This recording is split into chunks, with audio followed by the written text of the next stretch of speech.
भारतीय वैज्ञानिकों ने ढूंढा ऐसा चिराग, विदेश पर निर्भरता होगी जीरो। 700 साल की चिंता दूर, वो भारतीय वैज्ञानिक कौन जिसने America, Britain, Germany, France, Italy को छोड़ा कई साल पीछे।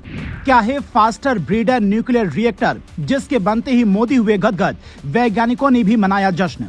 जब अमेरिकी राष्ट्रपति डोनाल्ड ट्रंप उधर ईरान से यूरेनियम चुराने का प्लान बना रहे थे, दुनिया परमाणु के ढेर पर बैठी है, इसकी चिंता कई एक्सपर्ट्स जता रहे थे। तब भारतीय वैज्ञानिक एक ऐसी खोज में लगे थे जिसके पूरा होते ही भारत की अगले 700 साल की चिंता दूर हो गई है। आप ये जानकर दंग रह जाएंगे कि भारत ने जिस प्लान को सफल बनाया है, उस प्लान पर अमेरिका ने करीब 1,20,000 करोड़, जापान ने 99,000 करोड़, ब्रिटेन ने करीब 74,000 करोड़ और जर्मनी ने करीब 55,000 करोड़ खर्च किए हैं। लेकिन वहां के वैज्ञानिक इसे सफल नहीं बना पाए और ये भी कहा कि इस तकनीक को हासिल करना काफी महंगा और मुश्किल है। लेकिन भारतीय वैज्ञानिकों ने उनकी थ्योरी ही पलट डाली।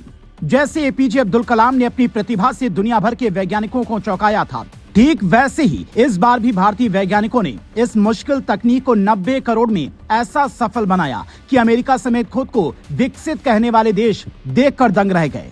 खुद प्रधानमंत्री नरेंद्र मोदी ने इस सफलता पर वैज्ञानिकों को बधाई दी और इसे हर भारतीय के लिए गर्व का क्षण बताया। तो सवाल उठता है कि यह तकनीक कौन सी है? तो पहले वो सुनिए, फिर ये भी बताते हैं कि इसके फायदे क्या क्या हैं। क्या है प्रोटोटाइप फास्ट ब्रीडर रिएक्टर तकनीक? तमिलनाडु के कलपक्कम में बनी यह तकनीक यूरेनियम से बिजली बनाएगी और प्लूटोनियम पैदा करेगी। यही प्लूटोनियम आने वाले दिनों में थोरियम की मदद से ईंधन बिजली बनाने में काम आएगा। दुनिया का 25% थोरियम भंडार इस वक्त भारत के अलग अलग हिस्सों में है, यानी बिजली के लिए, ईंधन के लिए आने वाले दिनों में भारत दुनिया पर निर्भर नहीं होगा। इसे कहते हैं आपदा को अवसर में बदलना। ये प्रोजेक्ट वैसे तो लंबे वक्त से चल रहा था, लेकिन जब दुनिया भर में यूरेनियम और ईंधन की लड़ाई शुरू हुई, बिजली संकट की चर्चा होने लगी, तो भारत ने ऐसे वक्त में एक नया कीर्तिमान स्थापित किया। ये तकनीक अब तक सिर्फ रूस के पास है। भारत में फिलहाल इसका दूसरा चरण पूरा हो चुका है। तीसरा चरण पूरा होते ही अगले 700 सालों के लिए भारत की बिजली जरूरतों की चिंता न सिर्फ दूर हो जाएगी, बल्कि दुनिया भर के कई देशों को भारत बिजली बेचने भी लगेगा। क्योंकि अब तक बड़े बड़े देशों के वैज्ञानिक थोरियम को बिजली ऊर्जा में बदलने की तकनीक नहीं बना पाए थे।